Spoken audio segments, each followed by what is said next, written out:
السلام علیکم ورحمۃ اللہ وبرکاتہ۔ میرے محترم ناظرین کرام،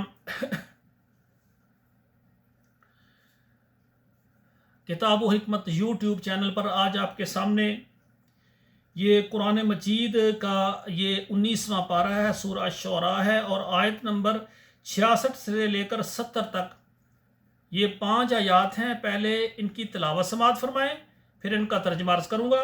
اعوذ باللہ من الشیطان الرجیم، بسم اللہ الرحمن الرحیم۔ ثم اغرقنا الآخرین ان فی ذلک لآیہ وما كان اکثرهم مؤمنین وان ربک لہو العزیز الرحیم۔ واتل علیہم نبأ ابراہیم اذ قال لأبیہ وقومہ ما تعبدون۔ ثم اغرقنا الآخرین، پھر اللہ نے دوسروں کو غرق کر دیا، دریا میں ان کو غرق کر دیا، دریا میں ان کو ڈبا دیا۔ کس کو؟ جو فرعون اور اس کے لشکر کو اللہ نے غرق کر دیا۔ اور نجات کس کو دی؟ موسیٰ علیہ السلام اور اس کے تمام ساتھیوں کو۔ ان فی ذلک لآیہ، بے شک اس بات میں نشانی ہے۔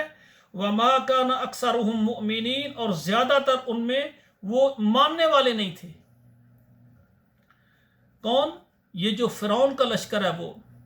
وَإِنَّ رَبَّكَ لَهُوَ الْعَزِيزُ الرَّحِيمُ، بے شک تیرا رب وہ غالب ہے اور رحم کرنے والا ہے۔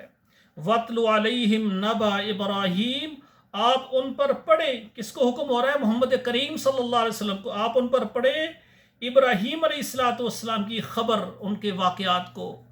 یہ اب ابراہیم علیہ السلام کی جو دعوت ہے نا توحید کی، اس کا ذکر ہو رہا ہے۔ اذ قال لأبیہ وقومہ ما تعبدون، جب کہا اس نے اپنے والد گرامی کو اور اپنی قوم کو، تم کس کی عبادت کرتے ہو؟ تو یہ 5 آیات میرے بھائیوں، آپ خود بھی بچوں کو بھی ترجمے سے پڑھائیں، اور ان ہماری درسوں کو، پروگراموں کو، آیتوں کو فیس بک میں، واٹس اپ نمبروں میں شیئر کریں، تاکہ یہ قرآن ہمارے لیے ذریعہ نجات اور صدقہ جاریہ بنے۔ والسلام علیکم ورحمۃ اللہ وبرکاتہ۔